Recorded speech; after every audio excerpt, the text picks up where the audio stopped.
So this was initially supposed to be two separate videos, but because one, we got sick, and two, just time constraints, honestly, you guys are in for another two-parter. I promise I'll try to make sure that this isn't a habit going into the future, but who cares? Hey there guys, Noah here, and welcome back to another recap episode of the Vanguard DivineZ anime. And this episode was... I admit I was a little more negative going into this episode in particular. It's me, Neko. So I get what he means by going negative into this, because it's just like we already pretty much knew what the outcome was going to be. There's no way the main character's going to lose in the first battle, which, yeah, pretty much main character didn't lose in the first battle, but at least I have to say the battle was at least interesting. Yeah, it was very interesting. I was saying there was a lot more strategy that went into this than I feel like a lot of the Will Dress or Overdress episodes kind of were willing to go into. Yeah, I have to say there was a pretty good amount of strategy. I was impressed by, it was like, I did this because of this reason. Yeah, and it's not just because they slapped their big grade 3 down or anything. No, they used like a lot of like different strategies throughout this. And I will say that I'm at least more intrigued about what the other Divine skills are now, given what we had revealed to us in this episode. Basically, the Keter one is... Sends all crits back, and then if you heal... But it's only once per fight. Yeah, it's once per fight, but like, if you hit a trigger on the 6 damage, you heal. Yeah, but that's once per fight. You have to realize that you have to really think about carefully when you use that skill, because if you have no triggers in your drop... That's kind of a waste. Yeah, it's kind of a waste, aside from that possible 6 damage heal. Right. But if you don't waste it too soon and your opponent rushes you too early, I guess it's going to depend on the matchup and such. Yeah, and then I forget what the Dragon Empire one was. Just it got to extra restand, but it's an actual restand, not just a -2 drive or anything. Well, it did get a restand with -2 drive. But then when it Persona rode, it's a different skill that got the extra restand plus the drive checks back. Right. Which I think, honestly, again... You were like, it's Overlord all over again. It really felt like it a bit, but I felt like this one was a little more refined because because really there was a downside to it, which was that fact that you had to retire every rear guard in the front row, not just your opponent's, but your own as well. So there are some negative downsides to it. Yeah, but they have a card that basically says once it's done attacking, retire it and draw. Yeah, which I think, I mean, I guess at that point it balances out. But overall, I think the episode in itself was pretty good. Yeah, I have to admit, I was more impressed with her backstory too. Just as someone that just got into the game, turned out to be pretty good at it, and then someone was just like, hey, you're really good, why don't you go pro? And then, it's so easy just to go pro, and then it just put the unnecessary pressure on her to be good at the game instead of just enjoying the game, which I admit I kind of felt a bit. Because I don't know how many times I've shared this story, but I got into Vanguard because of this man right here. I watched him play a few matches, and then they were like, go ahead, why don't you try playing? I lost my first match. But then she started murdering everyone at the shop. Yeah, like I don't know how I kept winning my matches. I don't know if people were going easy on me, but everyone was like, no, you're playing really well. And also everyone told me that I was using, because the first my first deck was a V deck he built, like right at the beginning of V. It was Royal Paladin. Yeah, but it was Blaster Blade more specifically. And I was using Blaster Blade's skill to retire a front row rear guard, and everyone's like, no, I don't use that skill. And I'm like, why? It gets rid of a rear guard. Why don't you use the skill? Yeah. And I turned out to be doing really good the game. And then I was going to say. Go ahead. Then after a certain point, you kind of just, like, I could tell, like, the pressure was getting onto you a bit. A little bit to be doing well. I still enjoy the game a whole lot. Yeah. I don't know if people today still think I'm like really good at the game or not, or have good instincts for the game, but I just get that underlying pressure of, oh my god, you're probably a prodigy. Yeah. You can do this. And it's just like, it ain't that easy, bud. Yeah, no, definitely not. I do like the overall approach that they did with Nell's character, It's just like she was able to like she technically really didn't need the skill, the divine wish or whatever. Yeah. She didn't need her wish granted because I feel like at the end of the day she kind of got what she wanted.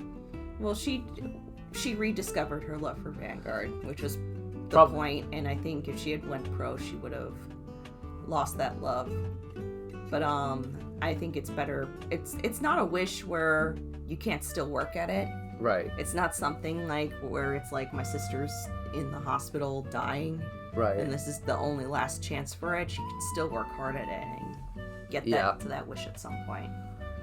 Which, at the end of the episode, we did see this one mysterious guy tell him, like, yo, if you keep using these divine skills and whatnot, it's gonna kill you at one point or another. No, it didn't say kill. He just said death is on the road. We don't know what that means yet. Yeah. We don't know if it means his death. We don't know if it means Hikari's death. We don't know if it just means somebody else is gonna get killed off. No, it wouldn't be something like that. Or something figuratively is going to die. Yeah. Like, it's still all vague, and it's still like, I guess it was all too good to be true. Yeah. But still, it's just, I don't know. Wouldn't it be funny? I know this is probably not true, but wouldn't it be funny if the person in the mask was Yu warning everybody? Ooh, that would be an interesting twist. That's just what I thought as soon as I saw him, because I was like, they didn't mention anything about this masked character at all throughout any of the streams. Right. So that's why I'm thinking, like, what if it's Yu in disguise, and they're just trying to hide it? I could see that, or maybe even someone else from, like, Blackout, or, the Overdress or Will Dress anime, which, regardless, at that point, like, that'd be an interesting reveal. Well, Raika was shown to be in the tournament, but he hasn't really grown that much, meaning not that much time has passed. Right. So then that means, like, if Yu is pretty short, so maybe he had a growth spurt and then just... No, the guy in the mask is still short. Okay. I have to go back and rewatch the footage for that, because, like, I didn't notice that detail. I noticed it, and it's just like, I don't know if it's true, but that would be pretty funny, and then I would see Yu knowing something that everyone else doesn't know. Yep. Too, so I guess we'll see. But yeah, I am curious about how the rest of the show is going to play out, though, because what I was kind of expecting was that they were going to go into, like, doing, the fight between Akina and Nao so quickly. But now this makes me curious to see what kind of direction they're going to go. Especially since the next episode looks like to be kind of more like a fillery episode. Or maybe like a character introduction episode with the idol chick. Yeah, that's probably what it's going to be. So... We got to pull out those heartstrings first before they're... Yeah, we already hook, line, and sinker.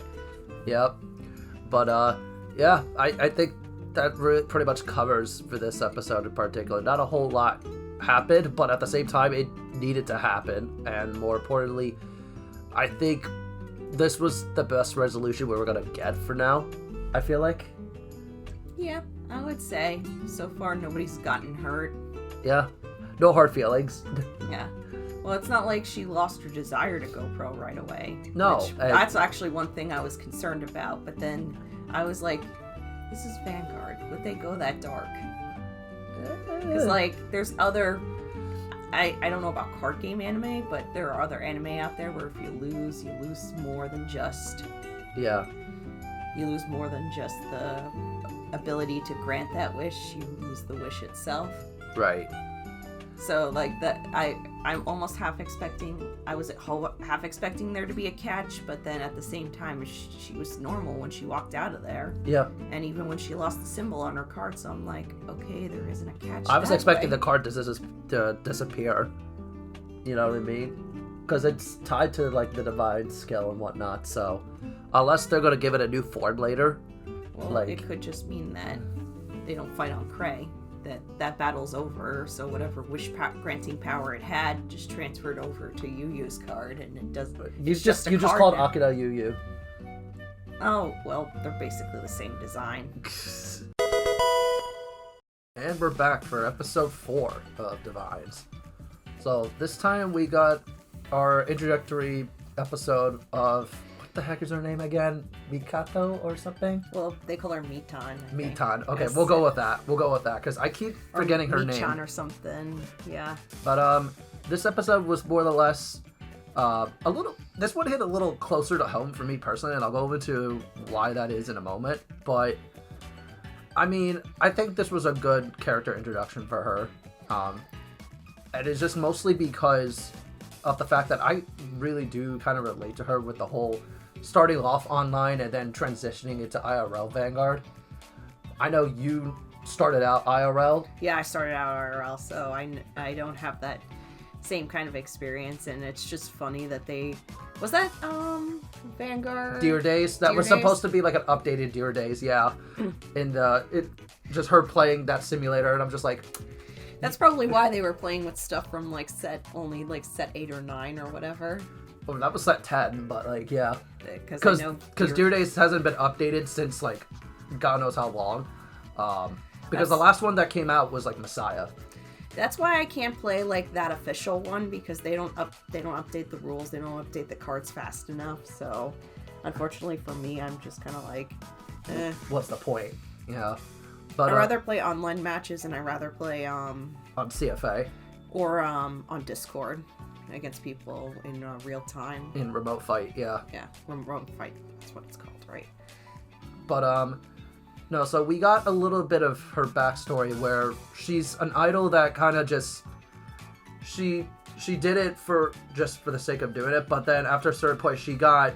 I wouldn't say she was doing it for the sake of doing it. It could have been at one point she really enjoyed what she was doing, but she started facing scrutiny after a certain point, and unfortunately there is an unfortunate commentary about Japanese idols. Yeah. Anytime you see this stuff. I mean, if you want to see a real commentary on Japanese idol, Oshinoko. Yeah, definitely. Oshinoko is like the best anime you could watch for it. Yeah. But like, you know, but it's a lot of pressure because Japanese idols are forced to be perfect. Yeah. In every single way. Like, even like having a boyfriend is something where they're like extremely taboo. Yeah, and not just that, but it ruins the illusion for fans so much so that like an idol can get fired over something like that. Yeah. So, I mean, that's not what happened to her. I just think she was facing a lot of scrutiny. Obviously, a lot of the comments were calling her a faker. So I can understand why she wasn't enjoying it anymore. I think Vanguard for her, when she's playing online, she doesn't have to worry about being perceived in a certain way. And I do get that to an extent because I do feel more comfortable talking, aside from like our friends and family and stuff, I do feel a little more comfortable talking with people online. Yeah. I mean, you don't share personal stuff online. No, that's 100%, but at least there's not that pressure of they know what I look like, so I have to be perfect in front of them. Right. And I think that is definitely something it is kind of a real interesting commentary on like how our society has kind of gotten to a point where, you know, you like escaping onto an online like realm, it is an amazing escape from just all the random bullshit. You just have to be careful who you trust and yes, who you don't trust, and you don't trust everybody with everything. Yeah.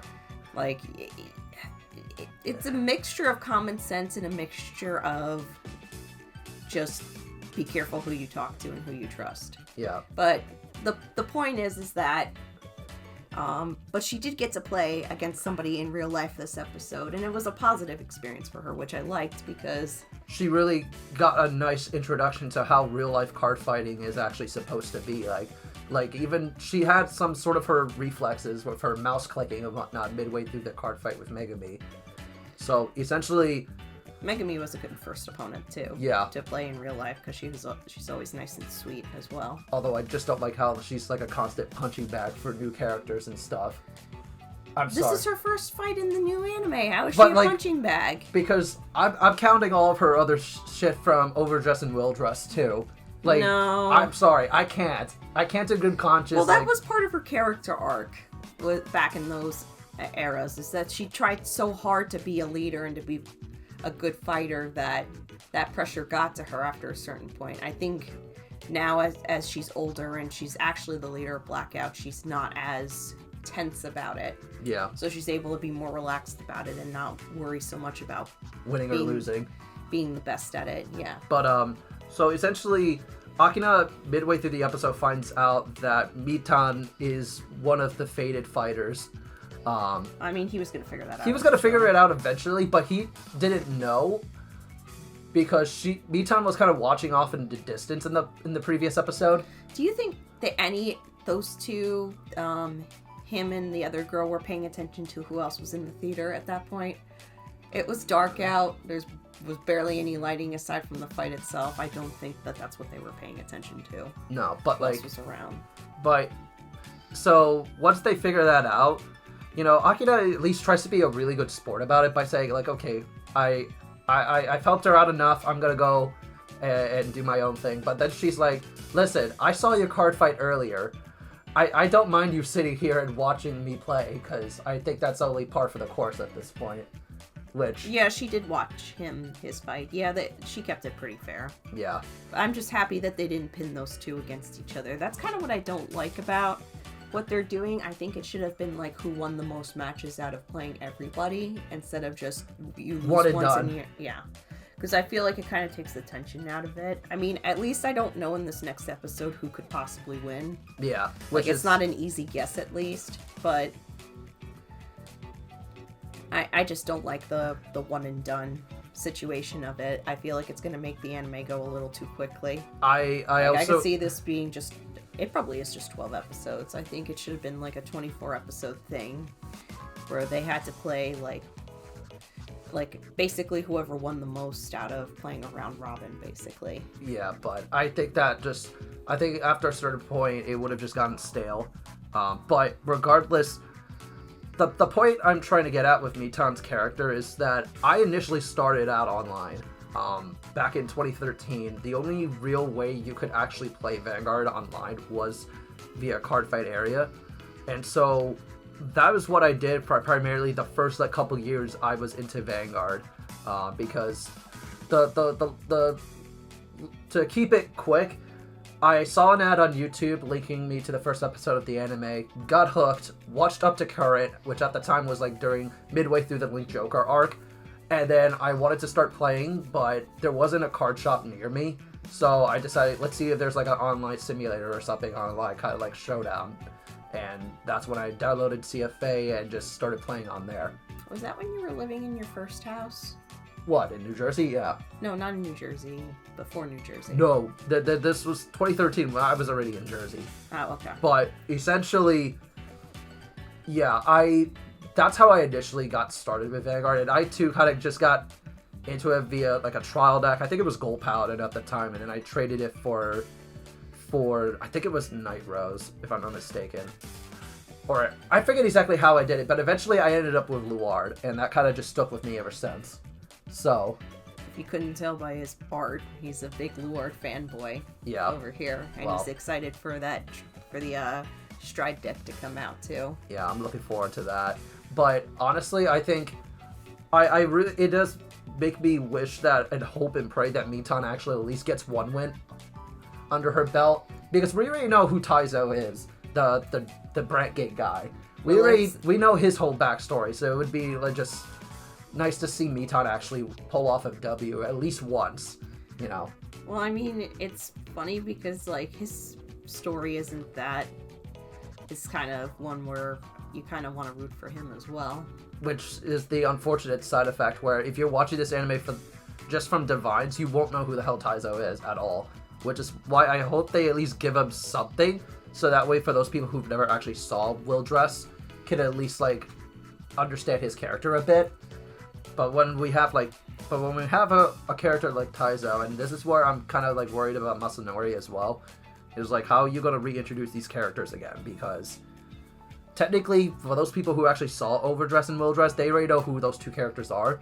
For these new people who are possibly getting into it via DivineZ, how do you reintroduce their characters without it completely being like quickly put in and then just be done with it?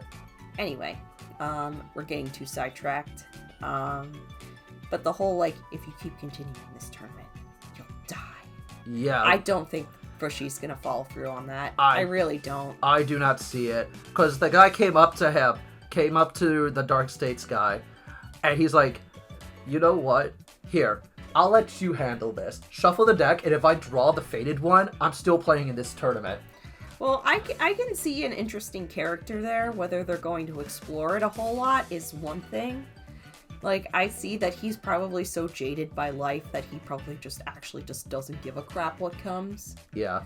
And I hope... I'm curious to see what his backstory is on that, because, like, how do you just not want anything out of it? There's a lot of ways you can not want anything. It depends on how bad his backstory is and how they handle it, but... I don't know if I can take the threat seriously of you'll die if you win the Fated Clash. I mean, I could see it like Bushy pulling like a spiritual thing where they get sucked into Cray, or they become the Cray unit itself. Like that would be a twist. Well, I don't see it being like, what's that one anime? Yeah, it was this one. Okay, that's interesting. Wick Across, like.